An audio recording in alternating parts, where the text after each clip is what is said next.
Hey, Fight fans, this episode is brought to you by That Prize Guy, who is giving away another really cool prize. This time it's $125,000 tax-free.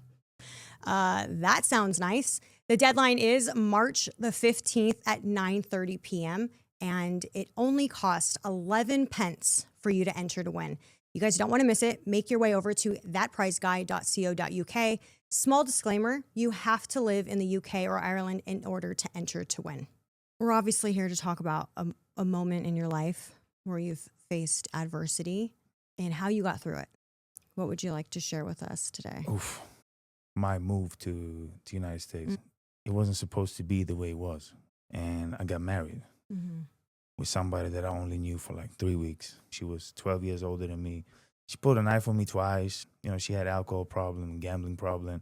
The shit flipped, you know? So she didn't want a divorce. She said she was going to fuck me over when I made it. And I moved out. I moved to people that from Vegas. They know this area. It's behind the Sphere. It's by Swanson and Twain. It's like a cracky area. And I lived there for almost a year and a half, like a crack house. You know, then COVID happened and, you know, I was thinking like, should I just go back home? Should I just say fuck boxing, you know, because I didn't get fights during that time either, you know, so it was kind of like depressing, you know. I ended up being depressed that time. I don't want to be here, but I don't want to go back home because I know what I'm going to be involved in if I go back home.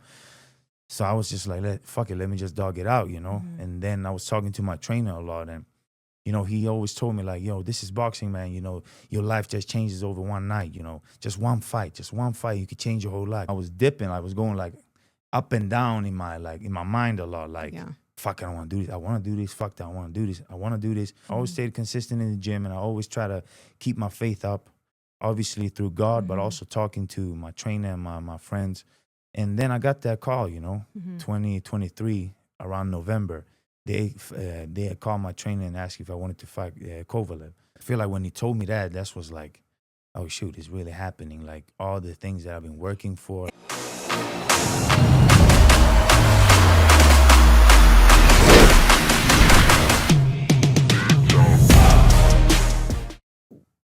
We're going to smoke weed I feel like I've known. too?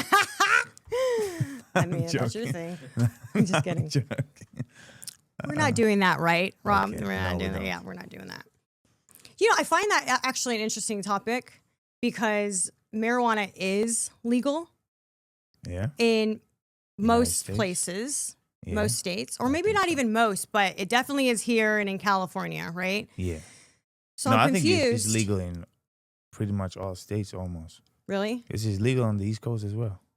So I'm confused why if someone smokes marijuana and gets drug tested for boxing, why they get in trouble.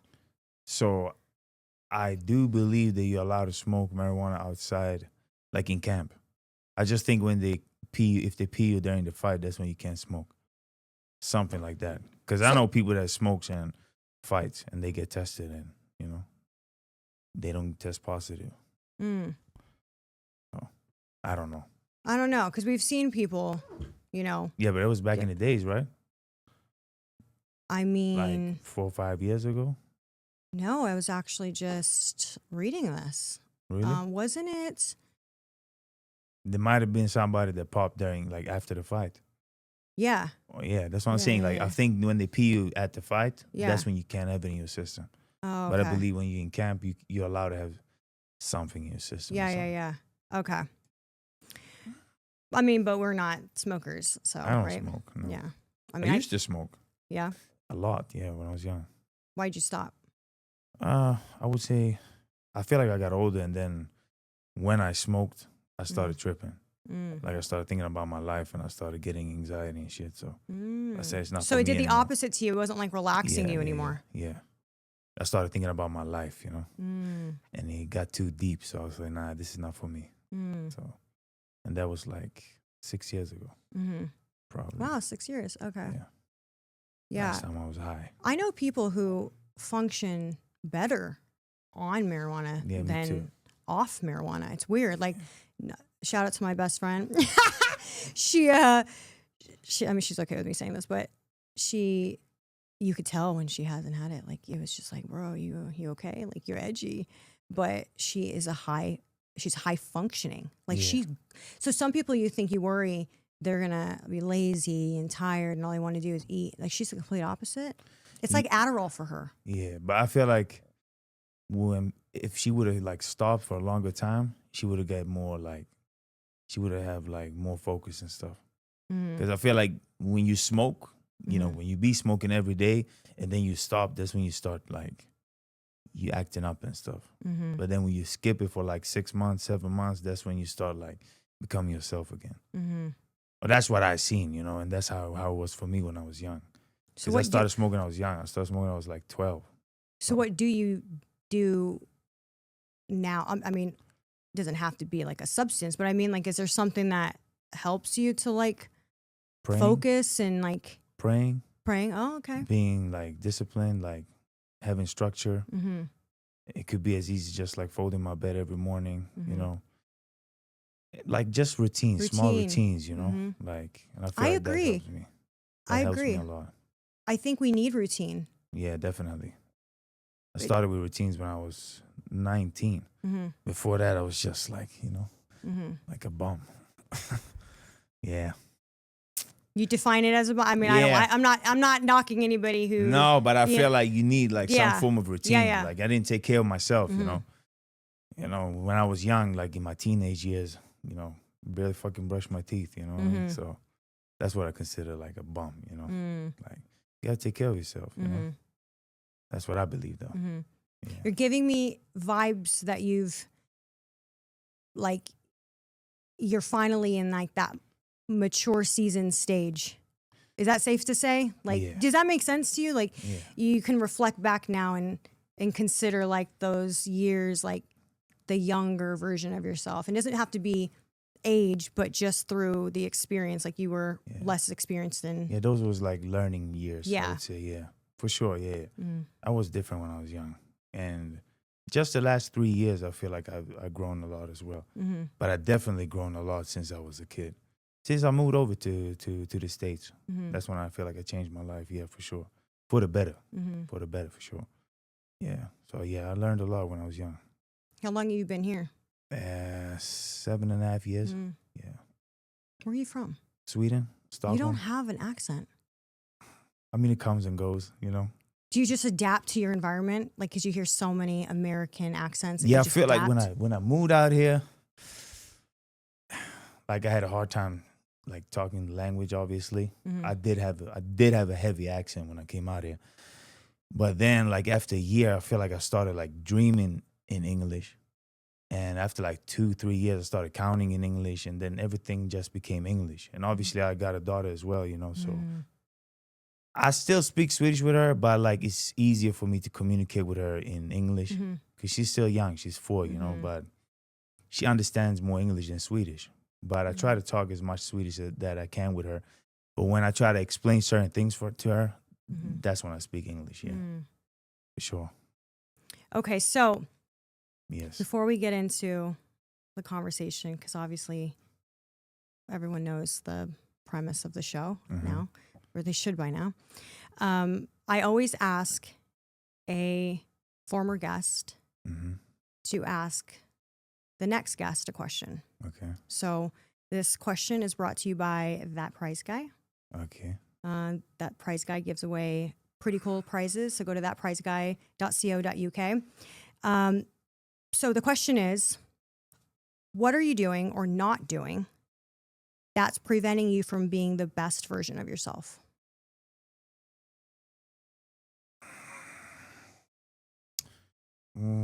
What I am doing, I am focusing on the small things in life that I'm grateful for, focusing on positivity, focusing on my family, focusing on myself, and as I said, routines, focusing on my routines and my structure. What I don't focus on is the future and the past, I would say, because that's when I'm gonna start like. Yeah, I could like, I'm digging a hole in the ground, you know. You get in your head. Yeah, I get in my head. Yeah, I try to stay in the present. That's probably my answer. Mm-hmm. Yeah. So we're obviously here to talk about a moment in your life where you've faced adversity, Yeah. and how you got through it. Yeah. What would you like to share with us today? Oof. I've been thinking about like two things, but I think the easiest and the best thing to bring up is my move to the United States. Mm-hmm. I think that's probably the best thing to talk about. Yeah. So starting from the beginning then, obviously you're bringing this up because it was, I'd imagine, a very difficult decision for you to make. Yeah. Um, It wasn't. It became a difficult. oh, okay. Being Yeah. here. Yeah, it became difficult because Okay. the plan wasn't. It wasn't supposed to be the way it was. You know, Mm.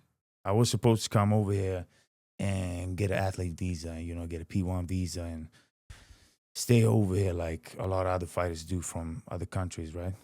But I couldn't get it, so I had a problem with getting it, and I ended up basically overstaying my visa, Mm. and I got married Mm-hmm. with somebody that I only knew for like 3 weeks. Really? Yeah. Okay. And that's when like the shit flipped, you know? Mm. And yeah, you know, being from overseas, you know, coming here with basically nothing, you know? I just came in with a suitcase. And I'm coming from a life where I had everything, you know? Mm. Because obviously I lived a different lifestyle before, you know? I made money for myself, you know? I had my own apartment, you know? I had shit going on for me. I had a network, you know? I have all my family and friends out there. And coming here, thinking I was gonna like go back and forth, you know, with the visa that I was trying to get, and ending up like being stuck here. Wow. Yeah. You know? Can't even go back and see your Yeah, family. and then COVID happened, you Yeah. know, and then that pushed the whole process, you know. So I didn't get my green card until 2 years ago. Wow. Yeah, so and I told you I was here. I've been here for 7.5 years, so Mhm. I was basically stuck here for 5 years, you know. So that been kind of that been my biggest struggle, I would say, Mm-hmm. you know. And also making money. Yeah, of Because when you course. don't have a visa, I mean, I've heard from friends that I know from other countries that their biggest struggle was like, I have to make You can't cash. work. Like you got to find ways to make cash, not because you can't. Nothing can be on the books because otherwise it gets flagged or they won't hire you because there's no documentation there. Exactly.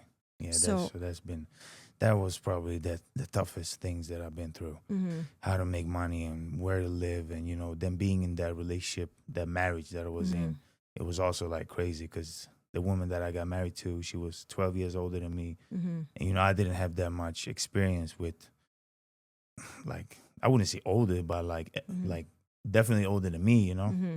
And you know, she had alcohol problem, gambling problem, like a lot of people do in Vegas, obviously.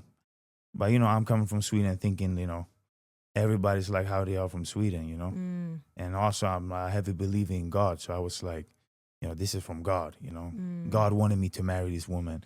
God wanted me to be able to stay in this country because of my boxing through her, you know. So yeah, that's when a lot of shit starting to happen, you know.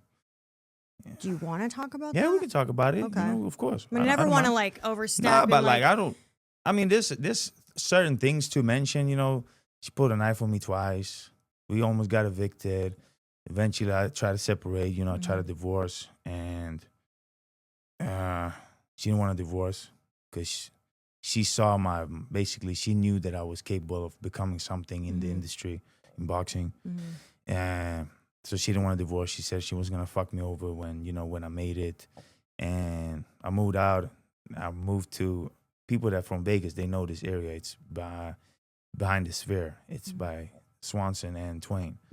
It's like a cracky area, and I lived there for almost a year and a half, like a crack house. Like after the marriage? Yeah, no, but it was during the marriage. Oh, during the marriage. During With the her? marriage, yeah, not with her. No, she lived somewhere else. Oh, you know? okay. So we moved to another apartment. Okay. And I had to separate because of Yeah. the incidents that happened, you know, Yeah. she pulled a knife on me twice, you know. And I was like, I can't stay with her because I'm gonna end up in jail, you know. Was she on drugs? No, but she drank a lot of alcohol, and she was from New York. She was from a hood over there, so she had that ghetto mentality, you know. And where I'm from, you know, I'm also from from a hood where I'm from, you know. So, you know, I don't take shit, you know. But obviously she's a woman, so I can't do what I want to do. Yeah. So I was like, yo, let me just, you know, take a step back and, you know, Remove yourself. yeah, remove myself. Smart. And I couldn't afford paying rent there and another place because obviously I couldn't work out here, you know. So yeah, I got a little crack spot basically. Slept on a mattress for like a year and a half. Wow. Yeah, and then And this was pre or post COVID? This was like pre, but then COVID happened while I lived in that apartment. Oh, wow. You know, then COVID happened, and you know, then I just had like, you know, I was thinking like, should I just go back home? Should I just say fuck boxing? You know, because I didn't get fights during that time either. You know, so it was kind of like depressing. You know, I ended up being depressed that time. You know, during those times, and so yeah, I would say that I went through a lot by just taking the step, moving here, and not just overstaying my visa, basically. Yeah. So going back to like how that all started, because I think it's important that when people hear their stories, right? And it's that, I mean, you just gave like a brief summary. I mean, there's so much more obviously to your story, but like, I think it's important for people to hear like just where you were, mentally. Whether that be mentally, like where you were, like if there was a specific moment that you could think of or something that there was like that pivot that changed you, or maybe like an aha moment that put you on the trajectory of where you are today. Because we all go through stuff, but we don't all come out of it. Sometimes we're victims of it. I would say it was God. Yeah. It was God for sure. I'm born Muslim. And when I turned like 11, 12, my father separated from my mom. He went to jail. And, you know, I wasn't really around the religion like that anymore. Obviously, my friends and family back home, they were still like in the religion. Their families, not my friends, and I started praying, you know, just for like something to happen, you know. And I remember I had my first fight after COVID. I think it was September. I think COVID happened like February, March or something. 2020. Well, what you mean, like the lockdowns? Yeah, exactly the lockdown. That was in April. The bubble and all that. That was in April. Yeah. Because I was actually hospitalized. I remember it was April. And then I had my fight like in September, if I'm not wrong, if I'm not mistaken.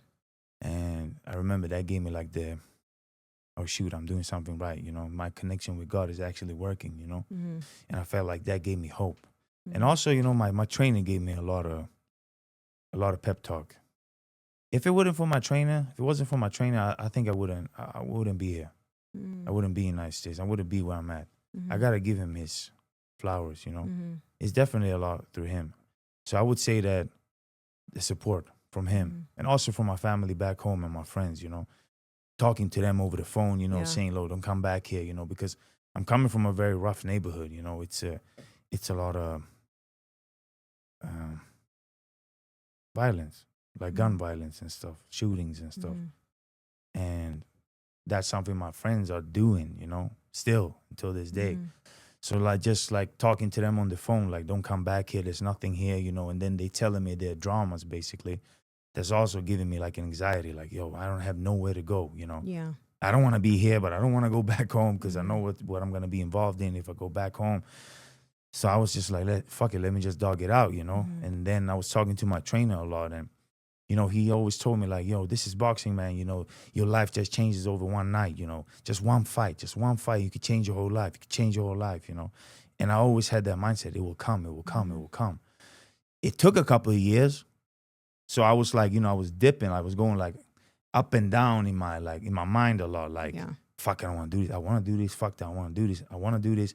But I always stayed consistent in the gym. I always stayed consistent in the gym, and I always try to keep my faith up. Obviously through God, but also talking to my trainer and my friends. And then I got that call, you know, 2023, around November. They had called my trainer and asked if I wanted to fight Kovalev, Sergey Kovalev.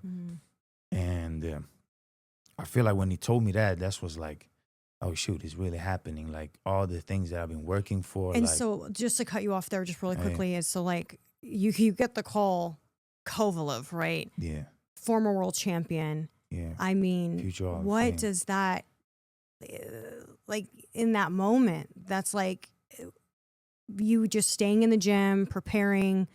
Nothing was guaranteed. Did you even have like was anything on like the table for you at any point, or is it just straight out of nowhere came a Straight out of nowhere, Kovalev. Dang. And I hadn't fought. Wow. I haven't had him fought for a year and a half when I got the phone call. Wow. Yeah, because I was basically fighting like a year and a half. I fought once, and then after a year and a half, I might have fought twice, and then I didn't fight again for a year and a half, and then I got the phone call, right? So yeah, It's like that breakthrough call, right? Yeah, that's how I felt. I remember we took a walk. We took a walk in the park, and I always told my trainer, so, let's take a walk. I said, what the flip out should I do? I don't want to take a walk. Like he always walk around with slippers all the time, right? So I don't want to take a walk with you. Like I don't take a walk with you. But then one day he just called me. It was like, let's take a walk. I'm like, there's something going on, right? Yeah. And we took the walk, and then we just sat down on the bench, and he knew I was going through a lot because my daughter's mom and me, we had split up, and we went through like court shit and shit. And I hadn't seen my daughter for like 12 weeks. So he knew that I was going through it mentally, And my daughter's like my everything to me. And yeah, he got a phone call. I said, for what? He said, do you want to fight Sergey Kovalev? I said, what? I said, yeah, of course I want to fight him. I said, we're not really going to get that much money, but it's a good opportunity. I said, fuck it, let's fight, Yeah. So that I feel like that was my turnaround. Your turning point. Yeah. I finally felt like shit is actually going to happen in boxing, finally. An opportunity to like showcase yourself too. Yeah. Because that's really all it's about. It just takes one shot. That's it. I know. And I feel like that was my moment where I like, okay, boxing is meant for me. Because I always doubt, like when I pray to God, I was always like, sacrifice so much, I'm in the gym every day. I'm doing everything that I can, right? Why ain't nothing happening, And then I just got that phone call. I feel like, holy shit, really happening. The funny part was I had seen Kovalev fought. He fought like a year past that against a guy that I know. And my guy lost. But I saw Kovalev and I was like, because I saw him live. I never seen him live before. Only seen him on TV and highlights and stuff, right? And I was like, yo, he's a killer, he's a killer, he's a killer. Even when he fought Andre Ward, I'm like, yo, he's a killer, right? But I always knew the way that I'm fighting, I can beat him. And then once I saw him live, I'm like, oh no, I'm beating him. And that was a year past that. That was before I even knew I could fight him. And then a year after, I got the fight. So it was just like, a blessing. I feel like that was my turnaround. Yeah. Yeah, mentally. I find that the common denominator in so far in all the guests that I saw, I'm pretty sure like Juan can agree, is that everyone talks about it's like that. The turnaround? That waiting and that when is it ever going to happen? Is it ever going to happen? And some stories you think, why didn't you go home? Like most people would have gone home because who wants to put themselves through that? Yeah, like in boxing specifically, right? Like boxing is, you're working all day long, like being in the gym, but you're not getting paid. But I love boxing. I don't mind that. Well, my problem was the family. Yeah. That was my problem. The money, the family, like living how I was living, Yeah. Just like, what am I doing this for, I was like 29, 30. Was it humbling for you?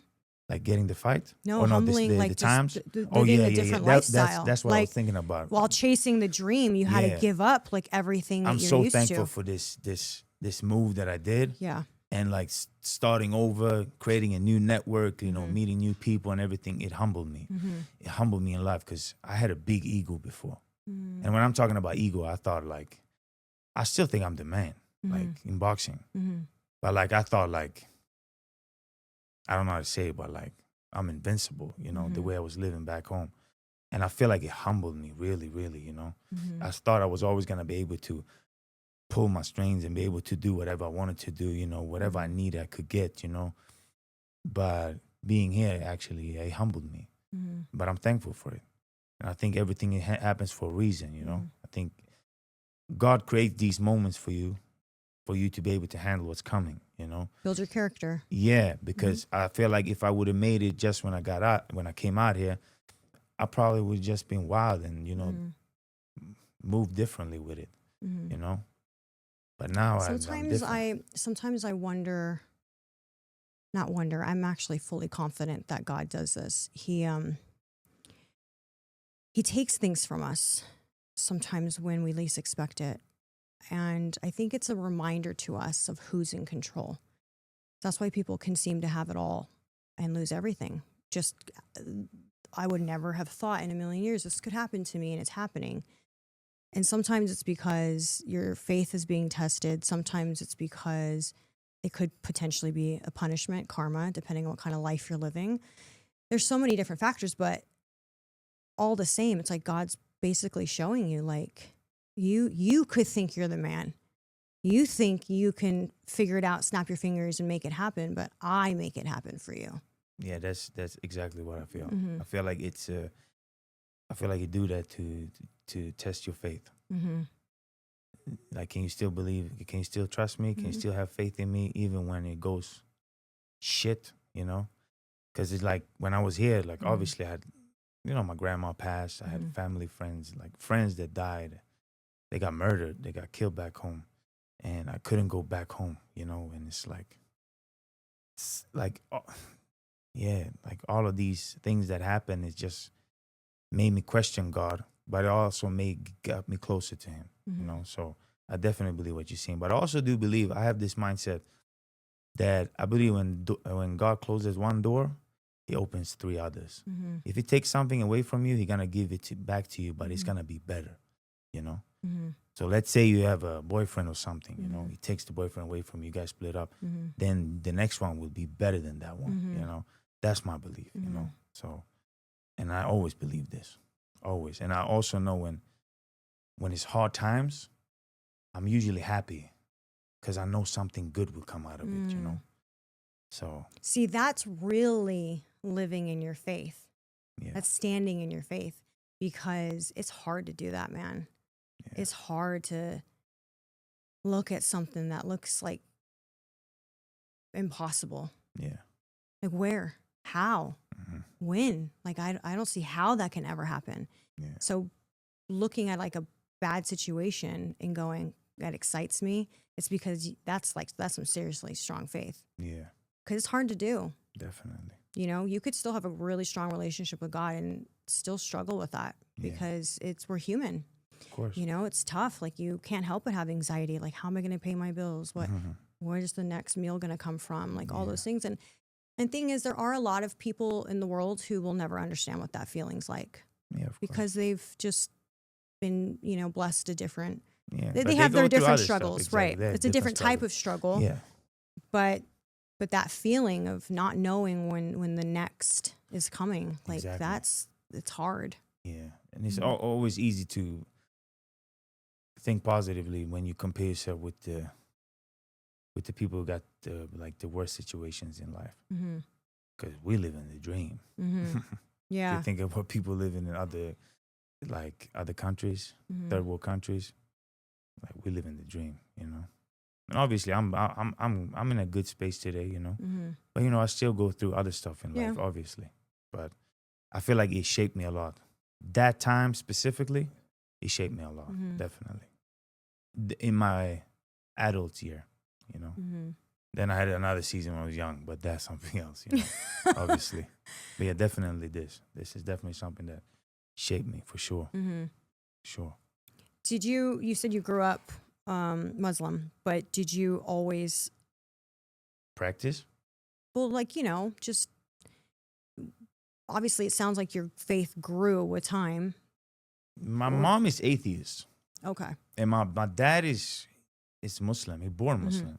But he really not Muslim anymore. How did that work? Oh, I don't know. Are they still together? No. Oh, okay. Nah, they broke up. I was just like how does that work? Because yeah, my dad, he always tells me, he said, before I left his country, right? He was like, before he immigrated as a refugee to Sweden, he was like, I always knew I'm going to have a blonde girl with like, he said, I have a picture of a blonde girl with curly hair. He got blue eyes, right? And that's my mom. Oh, That's my mom. yeah. I don't know how it happened. I think it happened in like a restaurant or something. My dad liked to gamble, so Oh, okay. she probably thought he was there for the food, but he was probably there to gamble. Yeah. Oh, wow. So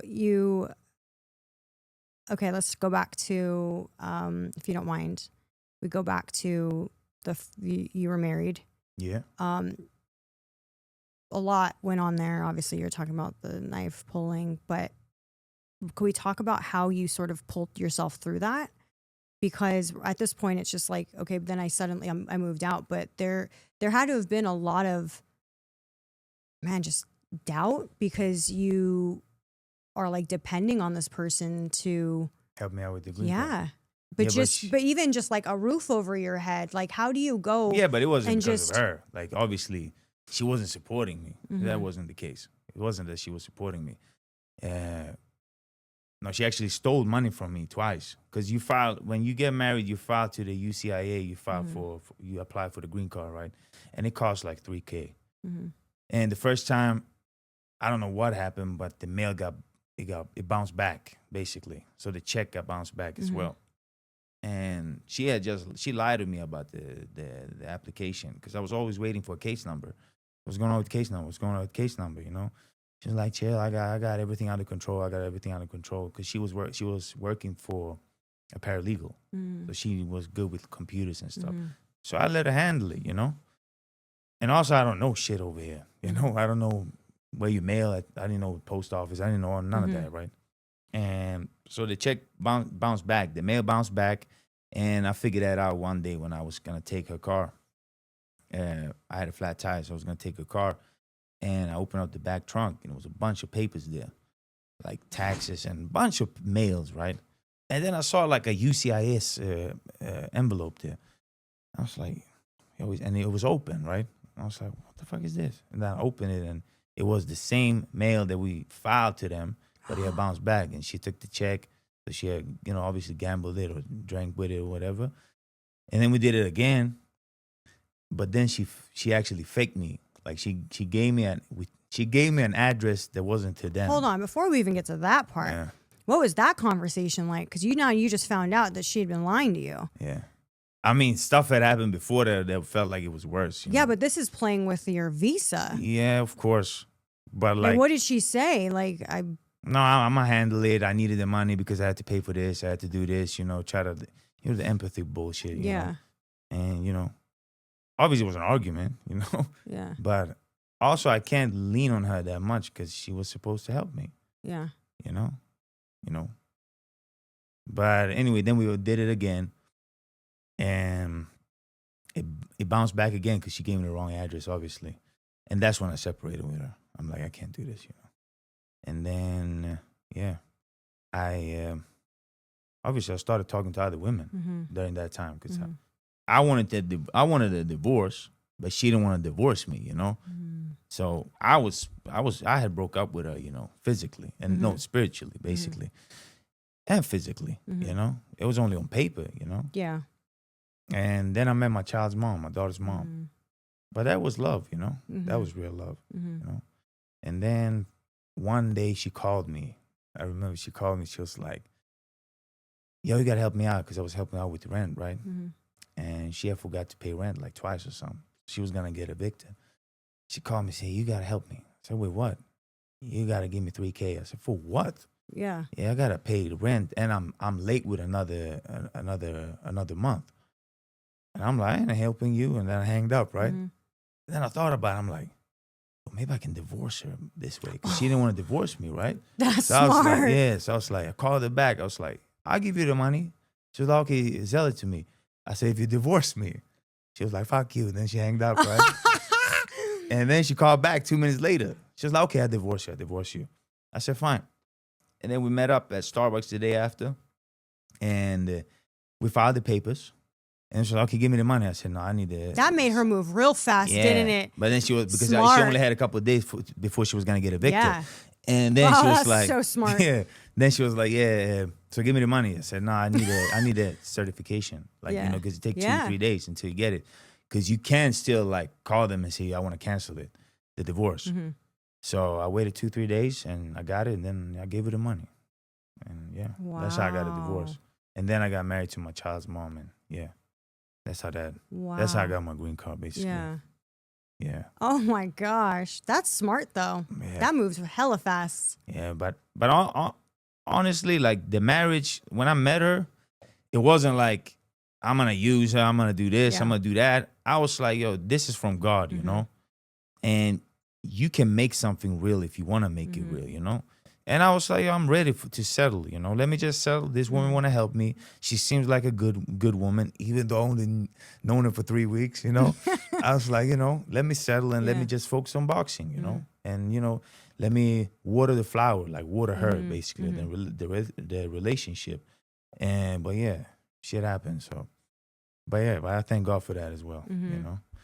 And then I met my daughter's mom, and then everything, you know, started, you know, with the Kovalev and everything. So picking up for you. Yeah, it started picking up after like 2 years. But yeah.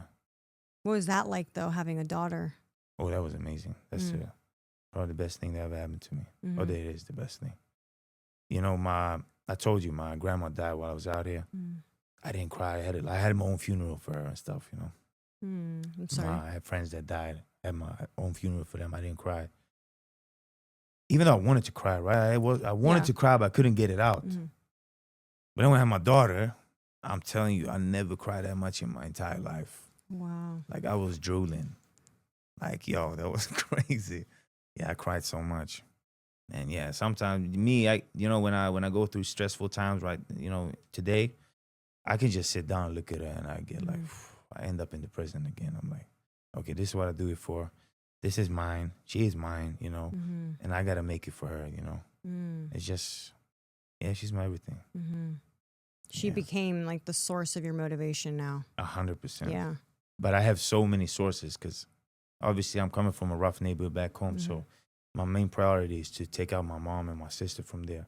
Okay. And then I want to open the door I have like 3-4 friends that I want to open the door for over here, you know, because obviously I'm planning on doing something in the future, business-wise. Yeah, good. So, you know, I want to open something for them. And being able to telling them, like, hey, the door is open. You want to change your life. You want to come over here, you know, and work. And do they want to come? I think so because, you know, they're getting older. And a lot of them, like, they are tired of that life, but they don't know how to get out of it because they so deep in that shit that it's like, how do they going to get out? Because it's not any longer like we fist fight.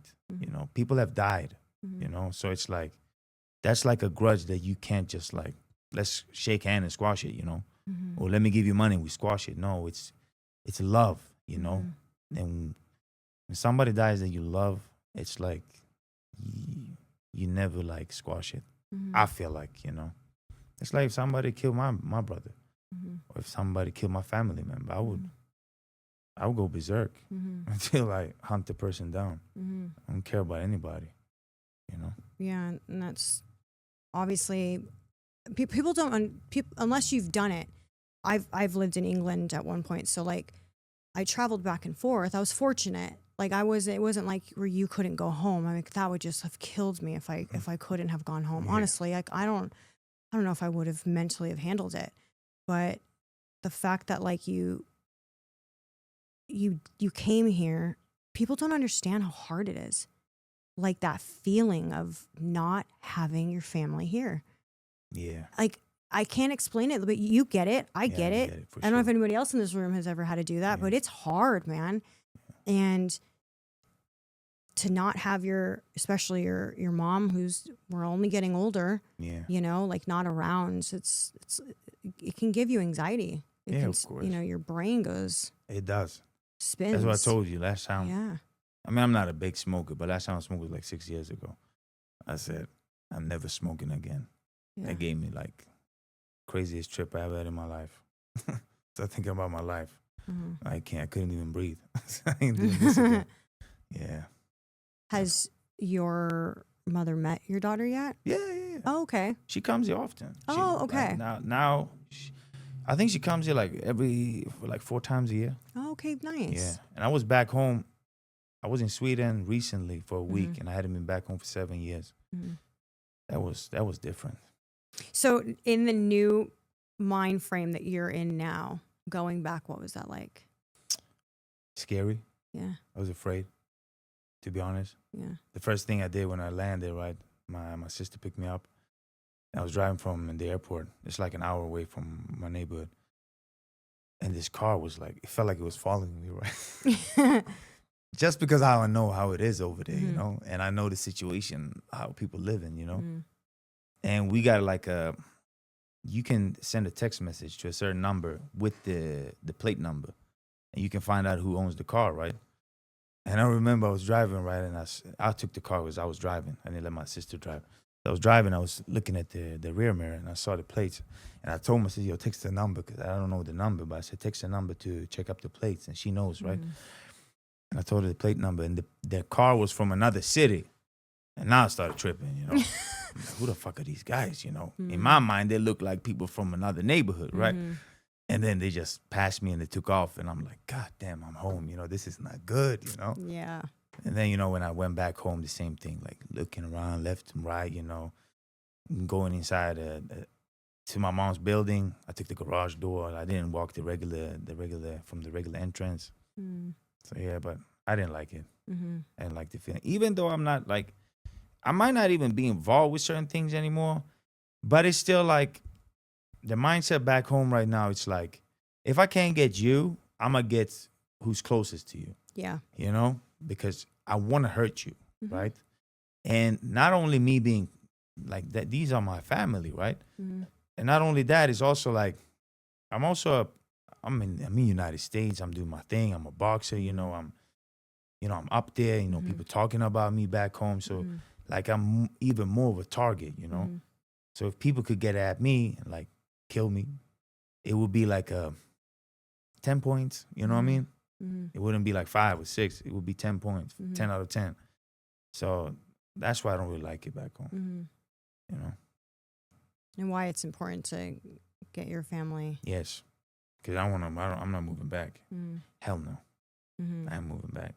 I'd rather have them here, being able to support them here. But I'm retiring my mom this year for sure. And I'm going to have her out here at least 6 months a year. So that's what's happening. So you said you wanted to do some business stuff. Yeah. Like what? You don't want to talk about it? Nah. Okay, that's fine. Yeah, I don't really like to talk about it. But you got plans. You got plans, you know? Yeah, I got now plans. It's like, because, you know, boxing is fickle. Yeah. 1 minute you could have like several good opportunities, and you always got to think this could be my last fight, because it could, you know, takes one injury to end everything. So you got to think about, what else can I do outside of it? I also think it's important to do that, because, I mean, but it's a life after boxing, no matter what. But well, there is, but it could be a forced life, because some people don't know how to accept that they can't fight anymore. Yeah. So then they keep putting themselves in the ring in these smaller shows, but they're just getting beat up by these younger up and coming kids, and they're just putting more damage to themselves. But a lot of people don't know how to live. How do I say that? They don't know how to have a life outside of what they've known their whole lives. Like, they don't have another plan, because boxing doesn't last forever. Like, luckily, when I started boxing been number one for me my entire life until I had my daughter. Now it's number 2, you know? So just knowing that I have number 1, my daughter Nori, it's like, I'm good, you know? But boxing is what I love. That's what I want to do. That's what I'm going to do, you know? And that's what I'm going to succeed in. And that's what I'm going to make my money on. That's what I'm going to create my legacy in. But I know Nori's number 1, you know? But before it was the opposite. Boxing first, then family. Because I was always, I can't do nothing. I can't do nothing for anybody if I don't do boxing. Can't help nobody if I don't do boxing. But I can't help Nori if I'm not with her. You understand? Yeah. And you're not healthy. Yeah. I can't, like, you know? She's number 1. So, but I'm not even thinking about that. I got so many years ahead, you know? There you go. You know, I'm healthy. I got a lot of mileage on my car, you know? I haven't been in, like, tough wars. Like, so I'm good, you know? And my age might be a certain age, but I feel like my body. I even did the function health thing. You know, when you check your blood, Yeah. it says I'm 22 years old. Hey. So, you know. You're okay. Yeah, I'm okay. Yeah. I feel like people these days too, people are starting to look younger than their age, and they're starting to feel younger because there's like all these supplements you could take, and people are just more conscious of Sleep. Yeah. That's all you need. Yeah. A lot of sleep and a lot of water. I'm so depriving of sleep all the time. Yeah, that helps you. I swear.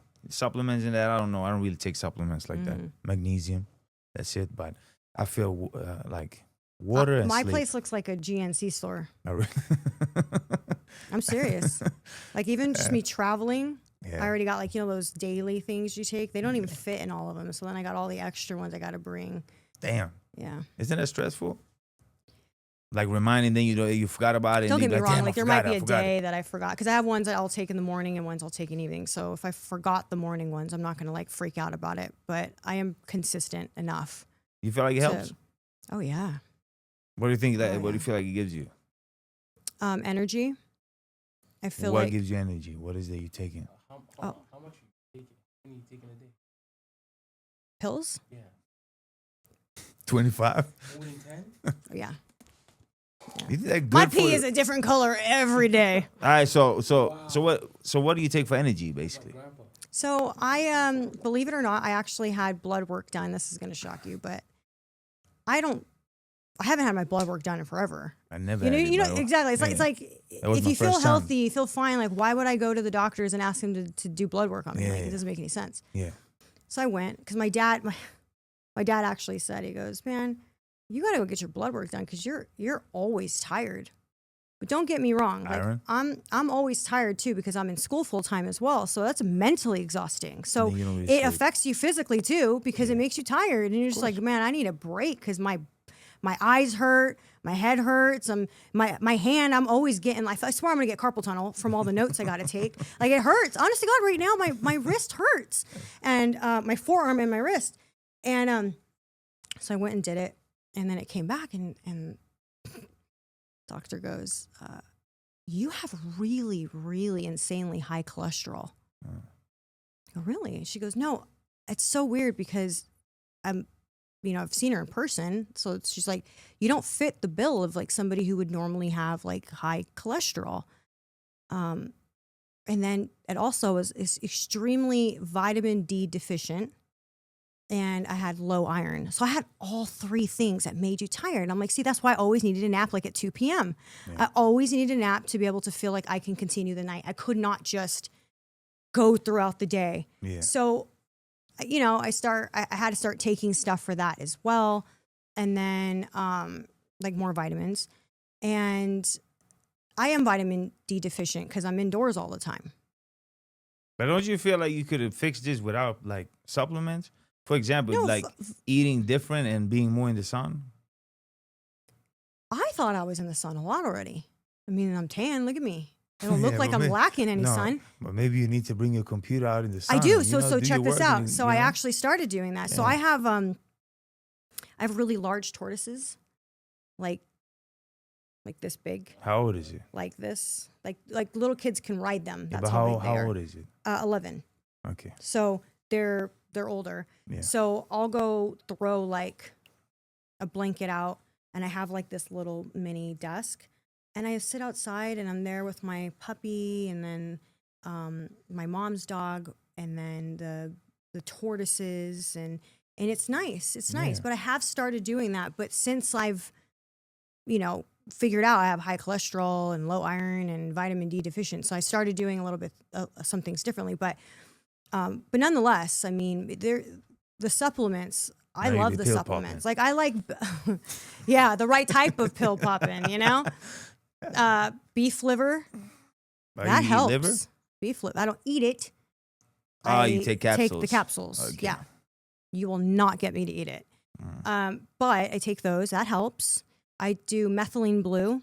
You heard of that? No. No, yeah. Well, there's chews now, but there's so there are chews. But they're basically you're gonna laugh. It's kind of controversial, right? Would you say you're familiar with? What? You never heard of it? Methylene blue. Okay, hold on. Google methylene blue right now. So methylene blue is supposed to help the mitochondria in your body, right? So, and it also helps your brain to focus. Methylene, so it's like meth. Is it like those new pouches they got? L-Y. Is it like the new pouches they got? Like, you know, the There's all people do different- nicotine pouches, but they be doing this. There's Ultra all and different whatever they types call it. of ways. Synthetic dark green compound that acts as a potent antioxidant. Mitochondrial electron carrier and medical dye. So it's technically fabric dye. Correct. That's why it's controversial. Uh-huh. But Sounds healthy. My friend used to take it. it's always the things that you don't think are. I mean, healthy at yeah, your all. friend took it. Yeah. I'm swear by it. I'm dead serious. There's doctors that. And he, So have you? Okay, let me ask you this. Let me ask you this. Yeah. I'm like, why is your mouth blue? Yeah. He's like, take this thing right here, and he took it, and I was like, what does this do? And Yeah. it just helps you kind of like focus more or something. Yeah, it does, and it does. All right, let me ask you this. So Yeah. have you tried like go without a week taking these supplements and see how you feel? Yeah, I feel like crap. Yeah, but do you feel like worse than what you did before when you started taking them? So you start relying on them now? No, I don't think it's relying on. No, I'm just saying, like, do you it's feel not worse like- than what you did before you started taking them? Do I feel worse after I stopped taking them? No, I'm saying, so before you started taking the supplements, Yeah, I you felt felt worse. tired and shit, right? Yeah. And then you started taking them, you started getting your energy and stuff. Mhm. So now when you stop taking them, Mhm. do you feel But I even don't worse stop what you taking them. have you tried? Why would I do that if it's working for me? Because what if it's something that you just like Yeah, but you're talking making about your all body natural real- stuff. Like I'm doing like herbs and stuff. I'm not doing like don't get it twisted. I'm on Adderall as well. Okay. Doctor prescribed, but I'm on Adderall as well. I have ADHD. How many hours do you sleep? I told you I don't sleep, but it's not because of that. It's because of school and work and everything. Like busy, but I want to know like these. how many- 6 hours? How many out of Sometimes. these out of these 25 pills are you taking on Adderall? well, I take a very low dose. I'm just So joking. it's no. I mean, honestly, it's not for everybody. I'm not sitting there saying people should just go on Adderall. I mean, Yeah. Adderall has worked for me. I'm a straight A student. I'm on the dean's list. I got ADHD myself. It's worked for me. Like I You know, can they used understand. to tell me take. I think it was Adderall, but they had like synthetic Adderalls when I was young. Yeah. But I remember that song came out with Kendrick Lamar, ADHD, Mm-hmm. and I stopped taking the pills because of the song. I said, "Fuck I've never that." heard the song. I never heard the song. It's got ADHD. Yeah. Yeah, he saying "fuck the pills" basically. Yeah. And I stopped with No, it. I understand because, like, I know people who are on some seriously high dosages. I take 10 milligrams twice a day. So I'll take it in the morning, and then if I need it, about noonish, I'll take another one to get me through.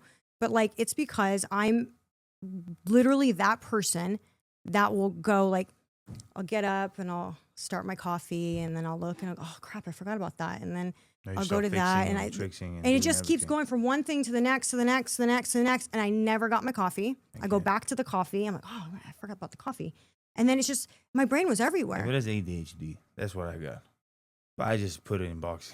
Yeah. That makes me like, But see, I couldn't do that with reading so much I It was can't hard. read. because I I'll be can't stuck on read. the same sentence the whole I time. can't barely listen to like an audiobook. Yeah. I get stressed out.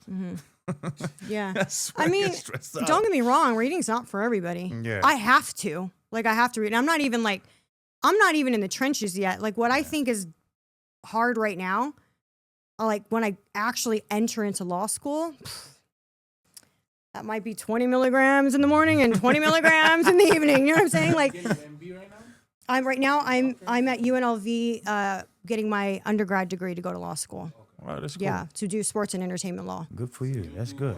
4 more years. 3. So technically, I'm this May will be 2.5 years completed, and then I'll have 4.5 years left. Why did you decide to do this now? Wow, this is supposed to be about you. This is supposed No, to but be this is- about this is a you. podcast. Is his mic on? Is his mic on? You've been in the public eye for, I want to say, more than 10 years. Sure, it's more than 10. Oh yeah, 14. We've been watching you I've been watching your interviews. Him, not me. I saw you like maybe 9 years ago. My job Yeah. is to know who everybody Yeah, is. yeah. So you were kind of already established. So it kind of shocks me that you decided, as well as established you are, You could have done any. You could be on the zone. You could be anywhere. You've done such a phenomenal job building yourself up. Why did you decide in the middle of all this that you're going to do this? Well, I think I'd made that decision when I wasn't happy anymore.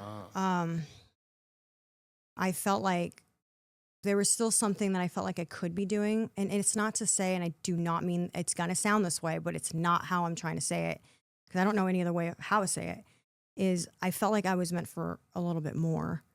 Do you not love boxing It's anymore? not that. It's not that at all. Boxing has become work. It's not the sport I watched for love. Yeah. Because I enjoyed it.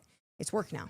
Yeah. So that's why the two sports that I was really like diehard in was baseball and boxing. So I would never ever in a million years go into baseball because I don't want to ever ruin my passion for it.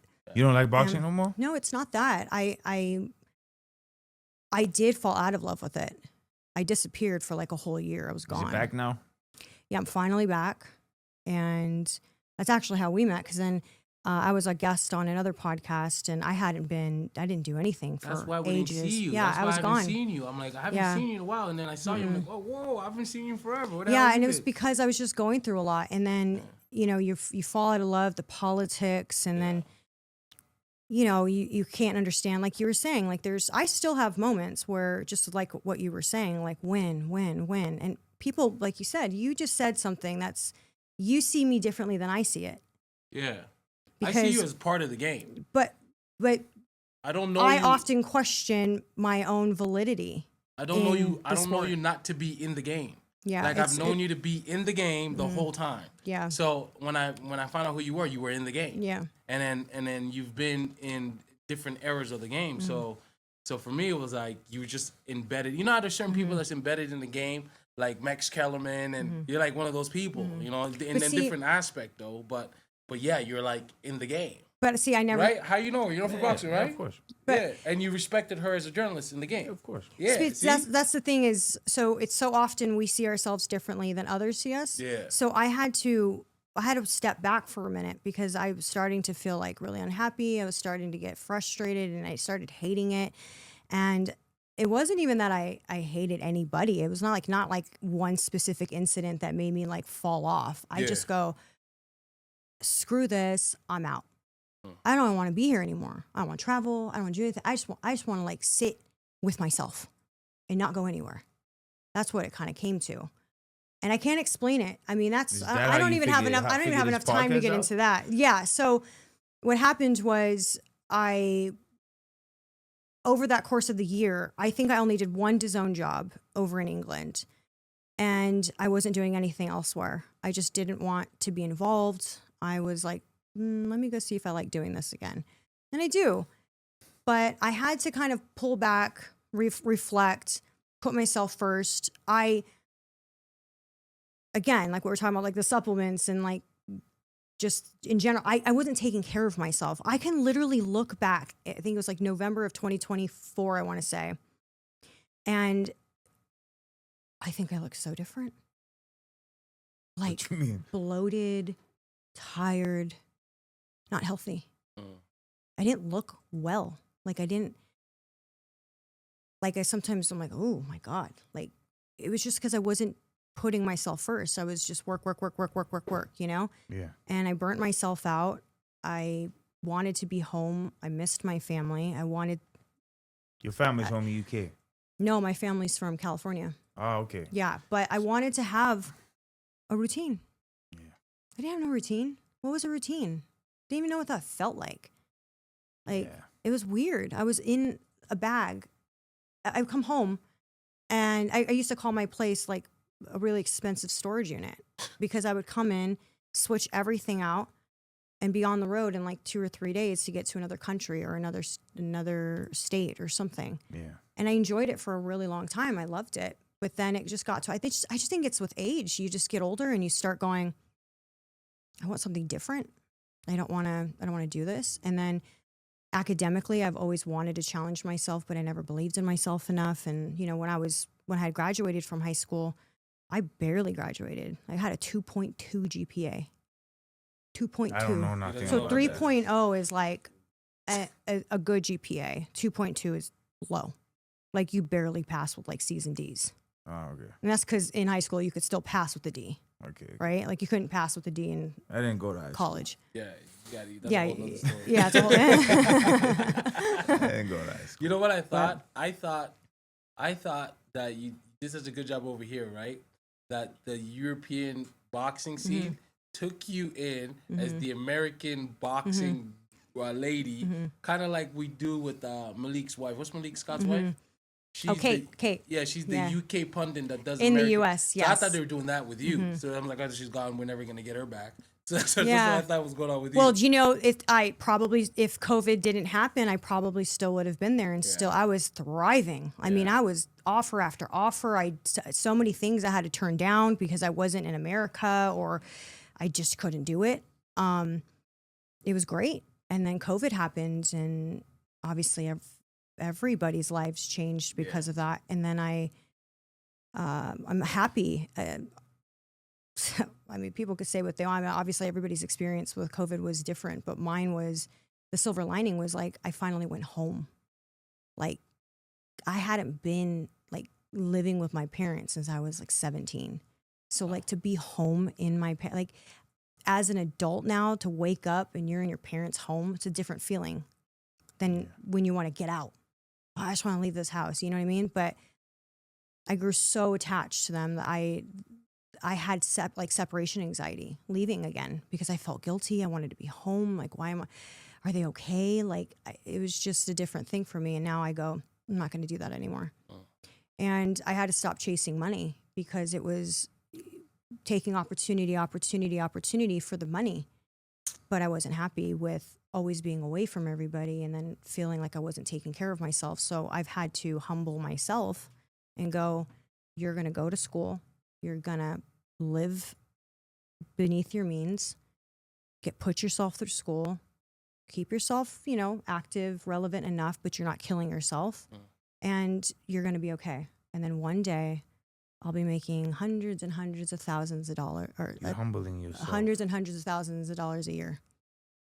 Me living here humbled me. You're humbling yourself. You have to. And that's the thing, is I said, if I'm going to do this, going back to school full time, I'm actually going to have to live very differently. No vacations, no extra spends, you have to cut every corner you could think of to make sure that you finish school, because that's the only thing I think about. Like tonight, I'll be up late finishing homework, and I'll wake up early to go to a press conference and do that, and then come back, do a podcast, and then go back and do, you know what I'm saying? Like, it's just, that's what you got to do. But just like you, it's like, we all have those thoughts, when is it going to happen? When is things going to turn around? It's a waiting game, but it's a test of faith. Yeah. You just got to keep going. Put one foot in front of the other. Just keep going. And every day, I don't even think about tomorrow. I don't want to think about tomorrow. I don't want to think about next week. I don't want to think about anything that is beyond what I can control, which is today, because we're not even promised to be here tomorrow. But when I look at it that way, everything seems possible. But if I start thinking about 2 years from now, a year from now, all the things, you start feeling paranoid. Oh, what is this going to, it's like, that's not even leaning in faith, because you're basically saying God can't do something big in the next year. Yeah, and that's just the wrong mentality. Try to control your future. Yeah. Yeah. It's a wrong mentality. It don't work that way. Yeah. But yeah, the common denominator in so far all the conversations I have had, it's like you said the same thing. So you're on the right trajectory. Everything's going to work out. Are you saying the same thing? And you saying the same thing too? Yeah. I mean, I think we're all, I'm still working on that. I'm still working on seeing myself as successful. Yeah, but are you proud of yourself now? Right now, because of the movie? Yeah, I am now. Proud of yourself, bro? Yeah, 100%. You're proud of yourself now. I wasn't even a year ago, but yeah, now I am. I'm super proud of myself. Yeah. I think but the one I'm thing proud you of myself learn, because I'm looking back. Yeah. That's the only time I'm looking back. Mm-hmm. By look how far you've come. Yeah, exactly. Yeah. I do think about that though, because I remember before I started like really in boxing, I said, one day I'm going to be so busy that I'm never going to be home. I used to say that. One day I'm going to be everywhere. I'm going to be booking everything. I'm going to be everywhere. And then like my life became that. And then it was crazy because, believe it or not, I just thought about that just the other day because I was kind of reflecting back a little bit and going, even though you feel sometimes like you said, it's day to day, how you feel, your mental space. Yeah. You really are living out the dream that you had 15 years ago. The girl who I used to be, I was like a bartender, waitress. I was a massage therapist at one point. Like I did all that. And I used to dream about like one day I'm going to be the one getting the massages. So crazy. You know what I mean? Yeah. And then it happens. But then you get so caught up that you forget how far you've come. And I needed to separate myself to remind myself of who I was, what I brought to the table, build Everything my I faith. said to happen. Yeah. It's like It's you just just- speak it into existence. Yeah. But we forget Yeah. sometimes because we get Sometimes so it just caught take up. longer than what you expected. Yeah. Then you forget about it. You talked about it. Mhm. That's what I believe. Mhm. But everything I said have happened. And then this. But doesn't that make you also very conscious? Yeah, conscious of Don't ask me. of what you're saying though. Yeah, 'Cause, like- what you wish for. Oh yeah, no, your Because, words like- got so much power. Yeah. You mean? Yeah, of course. I don't talk badly about myself ever, Mhm. ever, and that's also a mind thing. Like, because we all have those Mhm. voices in our head, but I feel like you have a voice inside here, Mhm. and I believe the voice in your gut is God, because you can make it louder. Like in the beginning, like it was just like a whisper, you know, but the voice in my head was like loud. Loud. You know, but I could always hear the voice in my gut. Mhm. But it didn't get louder until I started listening to it and actually doing what it was whispering. And when I was doing it, what it was telling me to do, like my gut, the voice in my gut, right, and my gut feeling or whatever you want to call it, it got louder. Mhm. And today I can actually be trusting my gut more. Like, Mhm. don't go there, don't do that, or don't take that, don't do that. Like I'm listening more to it, this, Mhm. and better things comes from it. You Mhm. know. So in everything I'm doing, Mhm. everything I do. So That's so true. That, like, I'm Christian, so we would call that like discernment. So you have like the spirit of discernment, so that you it's like it's not. People go, oh, it's your what is it called when people intuition. Intuition. People call it intuition, but in our faith, Sister in Christ. He said my sister in Christ. Yeah, yeah. So He's Muslim. I'm Yeah, Christian. yeah. So we always have these debates. yeah, You hear so that? Yeah. That's just on our team. no, but like it is. It's a discernment. So I don't say, oh, it's my intuition. I'm like, nah. And as I got older, I've realized just how on point it is.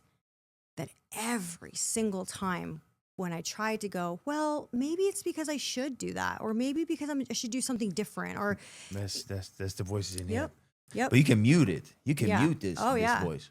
Like Mhm. because it gets lower when you're not listening to it. Well, when you separate yourself from God. Yeah, It when get- you it- yeah. yeah. But I feel like that when he talks to you, Mhm. I'm not saying talk, like I don't even know what it is, but when you Yeah. feel it or hear it in your Mhm. gut, the more you're listening to it, the louder it gets. Like, Do you know the what's louder wild it though? gets. Like sometimes it's something as small as, I kid you not, it would be something as small as, don't forget to grab those scissors. I'm like, why would I need scissors? Yeah. And then literally the next day, something happens and I needed those needed scissors with scissors. me. And I'm like, whoa, how did it know before it happens? That's Yeah. wild. Like little things like that though. So sometimes when I have a feeling, okay, for example, yesterday, the WBC dinner, right? Yeah. I was in my room and then I went down and we were with the team and I was like, oh crap, I forgot my jacket. It's cold out. I need my jacket. So I went back up to go get the jacket. And it's a long distance from the hotel rooms to the parking structure. It's a distance. Yeah. So then I went back up, got the jacket, and went back down. And as I'm right at my car, I go, forgot the keys. They were in the jacket? It was in the room. Oh, they was in the room. So now I had to go back to the room. So it was like a long journey. Yeah. And the two people I was with were like, we'll meet you there. I was like, yeah, if I even go at this point. And I was so okay. I didn't get mad, I didn't get frustrated because I literally said, God, you didn't want me on the road for some reason. Yeah. Whatever that looked like, whatever that is, I trust that it wasn't supposed to happen. For whatever reason, I wasn't supposed to get out of the parking structure at that time, make that turn. Something was prevented because it was just too odd how it kept happening. Like, nope, can't have you out there yet. Can't have you out there yet. So I do listen to it more actively now. I listen to it all the time. Yeah. All the time. I recently listened to it. Yeah. After my last fight. Mm-hmm. God, it wasn't in my gut. It was also my hand, but I got opportunity to fight for the world title. Mm-hmm. And I remember I didn't think it was going to happen. And then also my hand was messed up, like bad. I was sitting on the flight back to Sweden, and then I got a phone call. And like, yeah, we fight for the title. I'm like, okay, I'll call you back when I land, right? And then once when I was up in the air, I was just thinking, right? I'm like, yeah, I can't say no to a title, right? I can't do that. You don't do that as a boxer, right? Mm-hmm. I was thinking about my hand. I was thinking about everything. I'm like, but then something in my gut just told me, like, nah, it's not the time now. Mm-hmm. The stars hasn't aligned, you know? So, yeah, I had to. I mean, obviously, it was the main thing was because I had a bone bruise a heavy bone bruise in my knuckle. And my knuckle was like a ping pong. Like, it was a ping pong ball, like a table tennis ball. It was huge. But I also felt it in my gut. Mm-hmm. So I didn't feel bad about saying no to it. Mm-hmm. And I know anybody in my position would feel like shit saying no to a title fight, right? It would be like, I take a title fight any day of the year. But I didn't. And like, yeah, right now there's some good things happening. So I just know that I did the right decision, you know? Well, yeah. I am thankful for you to sharing some stories from your life and your experience, because I think it's nice to hear, you know, that people who are out there who are still in the thick of it can't see how things are going to change or how they're going to overcome their current circumstances. Like, I think the common denominator, again, is just keep going. Just keep believing in yourself. Don't give up. Be in routine. Yeah. Build a routine. Take care of yourself. Learn how to... Maybe not take 30 supplements, but you know what I'm saying? But it works for some of us. But definitely learn how to be by yourself. Yeah. Yeah. In a quiet, dark room with no phone. That's hard to do, you know? Yeah. If you learn how to do that, I think you can overcome a lot of things. That's why one of my favorite scriptures is be still and know I am God. To be able to sit still in the middle of chaos or things falling apart in your life and still believing that something good's going to come from this, like that's hard. Yeah. But that's when you can master that, to be alone. I think that's why I'm vitamin D deficient, because I never come out my house. I swear to you, I don't, and that's because I'm no. I started coming out into the garden to sit with the turts, you know. But no, because you could feel good sitting inside alone and not feel like you have to be out everywhere and doing something, and that's a good place to be. Definitely. I like it. Me too. Mm-hmm. I like it too. I like being by myself nowadays. Sure. Yeah. Well, thank you for your time. I appreciate it. Thank you. Thank you for having me. And I want to ask you one last question. Okay.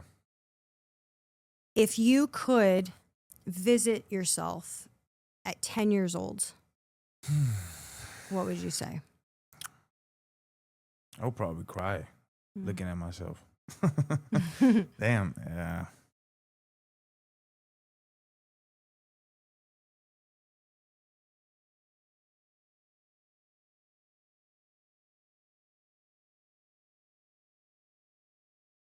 Damn, yo. I'm looking at myself right now. I know, I saw you. Yeah. I see where you're at right now. Yeah. There's so many things I would want to say, but definitely I would say trust your friends more. Stay close to them. stay close to your mom, and forgive your dad. That's what I would say. Yeah. Yeah. That's what I would say. Have you forgiven your dad? Yeah. Oh, good. But I wish I did it earlier, Mm-hmm. to be honest. Mm-hmm. Before late years, you know. Mm-hmm. I should have done it when I was young. But yeah, it is what it is. It made Better me late to who than I never. am. So Better late than never. exactly. Mm-hmm. Luckily, he's still alive. So Mm-hmm. you know. Yeah, there you go. So Yeah. can't complain. But yeah, these are the things I would say Mm-hmm. myself. Well, thank you. Thank you so Appreciate much it. for having me. Thank you. Appreciate you.